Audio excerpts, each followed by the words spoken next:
సబితా, దివ్య రండి రండి కూర్చోండి. ఏం చేస్తున్నావు? ఏం లేదు, ఊరికే ఇంకో మన వినిత వస్తే మాట్లాడుతున్నా. ఏంటి అన్నేతర బంధువులా ఏంటి? సబిత ఎంత గడగడలాడుతుంది, మామూలుగా ఎవరికి భయపడదు కదా. సబితా, ఏంటి హాల్లో ఏసీ లేదా? బాబా ఎట్లా బతుకుతాను మినిమం హాల్లో ఏసీ లేకుండా?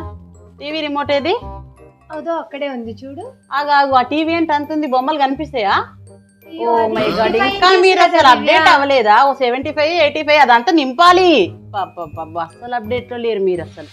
మొత్తం దివ్య అన్ని ఒకటేసారి అంటే కుదరదు కదా. ఈ కలర్ ఏంటి? 10 years ఇదే చూస్తున్నా. మార్చుకోండి, కలర్స్ మార్చండి. లైఫ్ లో కలర్స్ ఉండాలి. ఎన్ని రోజులు చూస్తావు? సోఫా కలర్ మార్చండి. వస్తాలే. 10 ఏళ్ల నుంచి అదే డొక్కులో సోఫా కూర్చొని ఇసిగిపోతుంది. అదే బుడ్డి టీవీ అందరి ఇళ్లలో 65, 75. ఈ చిన్న టీవీలో చూడలేక వస్తున్నా.